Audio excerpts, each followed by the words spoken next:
সকাল সকাল দেখো বসে পড়েছি এক চারটে খেলনা নিয়ে। কারণ খেলনাগুলো এদিক সেদিকভাবে এমনভাবেই বিচ্ছিরি হয়ে ছেটানো ছিল ঘরের মধ্যে। তো আজকের ভাবলাম মানে যে কোনো বাড়তি খেলনা মানে যেগুলো একটু কাঁচরা মতো হয়ে রয়েছে সেগুলোকে আলাদা করব, আর ভালো খেলনাগুলোকে মানে রেখে দেবো ওর খেলার জন্য। আর এখন কিন্তু আমার ছেলে স্কুল চলে গেছে, এই সুযোগেই আমি কাজ করছি, মানে ওর এই খেলনার কাজগুলো করছি। কারণ ও যদি বাড়িতে থাকতো তাহলে আমাকে কোনো দিনও মানে এই কাজটা একটাও হাঁটাতে দিত না। তো যাই হোক, ভালো খেলনাগুলোকে রেখে আর এই যেদিকে পাশের যে খেলনাগুলো দেখছো এগুলোকে এখন আমি সরিয়ে দেব, মানে যে কাঁচরাওয়ালা আসে না তো তাকে দিয়ে দেব। কারণ এগুলো সমস্ত ভাঙা চোরা খেলনা, মানে ধরো কার গাড়ির চাকা নেই, কোনো ফোনের ব্যাটারি নেই, তো এই রকমই। পাখাটা দেখো নষ্ট করে ফেলে রেখেছে, ভালো পাখা। তো এগুলো সমস্ত কিছুই ফেলে দেবো। কারণ কি বলতো, ট্রলিটার মধ্যে এমনই জাম করে ও রেখে দিয়েছিল যে এদিক থেকে সেদিক সরালেই পুরো সারা ঘরে খেলনা ছড়িয়ে থাকতো। তো হ্যালো বন্ধুরা, welcome back to my channel. কেমন আছো সবাই? আশা করি সবাই ভালো আছো ও সুস্থ আছো। আমি মোটামুটি বেশ ভালো আছি। শুভপ্রিয়া ক্রিয়েশনের আর একটা নতুন ব্লগে তোমাদের স্বাগত। যে যেখান থেকে ভিডিওটা দেখো না কেন, তোমাদের সবসময় ওয়েলকাম আমার এই ছোট্ট ব্লগে। বন্ধুরা, পুরো ব্লগ জুড়ে থাকার অনুরোধ রইল। আই হোপ আজকের ব্লগটা তোমাদের ভালো লাগবে। তো গল্প করতে করতে খেলনাগুলো একটা বস্তার মধ্যে রেখে দিলাম। জানি না ওই স্কুল থেকে আসার পর ওর রিয়াকশানটা কি হবে, মানে খেলনাগুলো না দেখতে পেলে কি ধরনের রিয়াকশান হবে সেটা আমি এখনো পর্যন্ত তোমাদের বলতে পারছি না। তো যাই হোক, এইখানের আল্লাটা এখন আমি আজকের গুছাবো, কারণ এখানটায় যা অবস্থা একটা হয়ে রয়েছে, মানে একটা বিচ্ছিরি অবস্থা রয়েছে। তো এইগুলোকে দেখো এখন আমি খালি করছি। আর সব থেকে খারাপ লাগে কি জানো তো, যখন বৃষ্টির জলের ঝাপটায় এই আল্লাটা নষ্ট হয়ে যায়, মানে ভিজে যায় সমস্ত জামা কাপড়।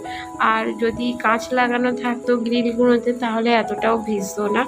তো যেহেতু গতকাল খুব ঝড় বৃষ্টি হয়েছে আমাদের এখানে, তাই আল্লাহর এগুলোতে না মানে ভিজে ভিজে মতো হয়েছে। আর আজকেরও সকাল থেকে মানে বাইরে ওয়েদারটা কি বলবো, মেঘ তার সঙ্গে রোদ্দুরও উঠছে আর বৃষ্টিও পড়ছে। তো যাই হোক, দেখো এখানে কিছু জুতো ছিল মানে এই সেলফটার ওপরে নিচে।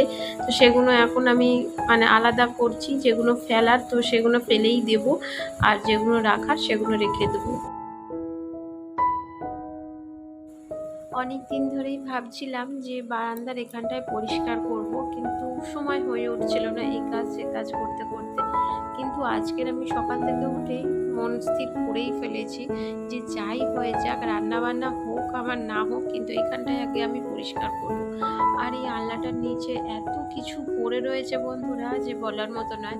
দেখো এখানে এই সুতোটা আমি দড়ি মানে কাপড় টাঙানোর জন্য মানে খুঁজছিলাম, সেটা আমি পেলাম না, কিন্তু এখান থেকে পেলাম।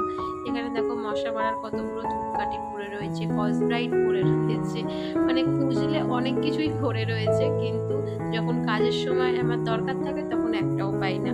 তো যাই হোক, ওইদিকের কাজকর্ম কমপ্লিট করে এখন আমি ঘর দালানটাকেও মুছে নিচ্ছি, যেহেতু আজকে বৃহস্পতিবার। সকাল সকাল মুছিনি, কারণ হচ্ছে একটাই যে আমি এখানটায় পরিষ্কার করবো, আর সমস্ত ধুলোবালি তো সেই আমার ঘরে আসবেই, তাই জন্য একেবারে ওখানটায় মোছামুছি ঝাড়পোছ করে এখন ঘরটা মুছছি। তো বন্ধুরা সঙ্গে থাকো আর পুরো ভিডিওটা দেখতে থাকো।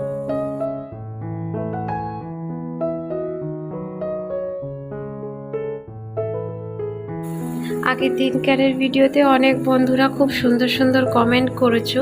তোমাদের কিছু রিকোয়েস্ট ভিডিও আছে যেগুলো বন্ধুরা একটু ওয়েট করো, আমি কিছুদিন পর সেগুলো আপলোড করব, মানে এখনো শ্যুট করা হয়নি, সেগুলো পরে আপলোড করব।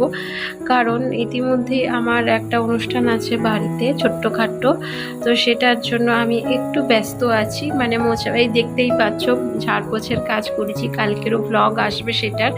তো দেখতে থাকো তোমরা, আশা করি মানে এর উত্তরটাও পেয়ে যাবে। তাই জন্য তোমাদের রিকোয়েস্ট যে ভিডিওগুলো, একটা দিদিভাই বলেছো যে মেকআপের ভিডিও দিতে, অবশ্যই দেব, একটু ওয়েট করো। কারণ যেহেতু আমার একার সংসার, তো একা হাতে কাজ করতে হয়, করার কেউ নেই, তাই জন্য সব কিছু না একা হাতে আমি সামলে উঠতে পারছি না। আর বললামই তো আমার বাড়িতে একটা ছোট্ট অনুষ্ঠান আছে, তো সেটার জন্য একটু ব্যস্ত আছি। ধরো এই সন্ধ্যের পর থেকে এখন ঘরেই থাকতে পারছি না, একটু কেনাকাটির ব্যাপার রয়েছে।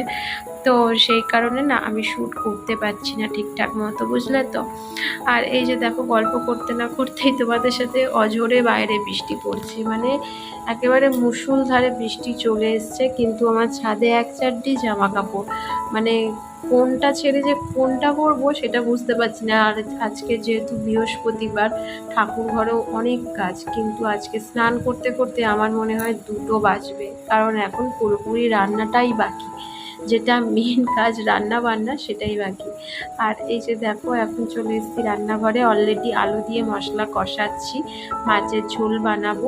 তো কি বলতো, মাছের আলুগুলো একটু বড় বড় পিস হয়ে গেছে, তাই গলতে চাইছে না। আর দেখবে, আলু গলতে না চাইলে রান্না করতে কিন্তু ভীষণ দেরি হয়। মানে আলুটা যদি প্রথমে আমি ভেজে নিতাম তাহলে হয়তো গলে যেত, কিন্তু আজকে তাড়াহুড়োর কারণে আমি মশলার সাথেই একেবারে ভেজে মানে এভাবে জল ঢেলে দিলাম, জানি না কতটা গলবে। আর আমার বর আবার কি বলতো, আলু না গললে একদমই ঝোল খেতে চায় না, মাছের ঝোল। আর এদিকে ডাস্টবিনটাও ধুয়ে দিচ্ছি, কাঁচরাওয়ালা এসেছিলো, তার মধ্যে আমি কাঁচরাগুলোকেও সমস্ত হাঁটিয়ে দিয়েছি। তো ভাবলাম কি ডাস্টবিনটাও একেবারে পরিষ্কার পরিচ্ছন্ন করে রাখি, যাতে দেখতে ভালো লাগে। তো এইদিকে দেখো, আবারও চলে এসেছি রান্নাঘরে, ওইদিকে আমার মাছের ঝোল হয়ে গেছে। আর এখন ভাজছি, এটা হচ্ছে পুঁই শাক আছে না, পুঁই শাকের পাতা একটা বড়া বানাচ্ছি, আর তার সঙ্গে একটু ডালও বানিয়েছি, সেটা আর তোমাদের সঙ্গে শেয়ার করা হয়নি। আর অনেক দিন পর এরকম বড়া খাচ্ছি, জানো তো। আমরা বেশিরভাগ কুমড়ো ফুলের বড়া, তোমার বিভিন্ন অন্য কিছু, যেমন পেঁয়াজি, আলুর মানে ফিঙ্গারগুলো যেগুলো হয় ওগুলো বেসনে দিয়ে এই রকমই বড়াই খাই, কিন্তু কখনো পুঁই শাকের বড়া, মানে পুঁই শাক পাতার বড়া যেটাকে বলে, সেটা খাইনি, প্রথমবার খাচ্ছি। তো জানি না কেমন খেতে হবে। আমি কিন্তু তার আগে নেট দেখে নিয়েছি, আর আমি যখনই যে রান্নাটা পারি না তখনই আমি নেট দেখে তারপরে করি, মানে ইউটিউব দেখে তারপরে করি। এরকম করে করে অনেক রান্না শিখে গেছি বন্ধুরা। প্রথম প্রথম তো রান্নার রও জানতাম না, কিন্তু আস্তে আস্তে ধীরে সুস্থে মানে করতে করতে সমস্ত কিছুই একটু একটু করে শিখে গেছি। তো খেতে কিন্তু বিশ্বাস করো অসাধারণ হয়েছিল। যারা খাও, মানে এরকম বড়া পছন্দ করো, তারা নিশ্চয়ই জানো। আর ওইদিকে দেখো, একটা গ্যাসে আমার ভাত হচ্ছে। বন্ধুরা, তোমরা কে কোথা থেকে আমার এই ভিডিও দেখো অবশ্যই কমেন্ট করে জানিও। প্রতিদিন যেভাবে কমেন্ট করো তার থেকে বেশি বেশি একটু কমেন্ট করো আর ভালোবাসা দিও। তো আজকের ভিডিওটা এখানেই শেষ করলাম, আবার দেখা হবে নেক্সট ব্লগে খুব তাড়াতাড়ি। ততক্ষণের জন্য সবাই সুস্থ থেকো, ভালো থেকো,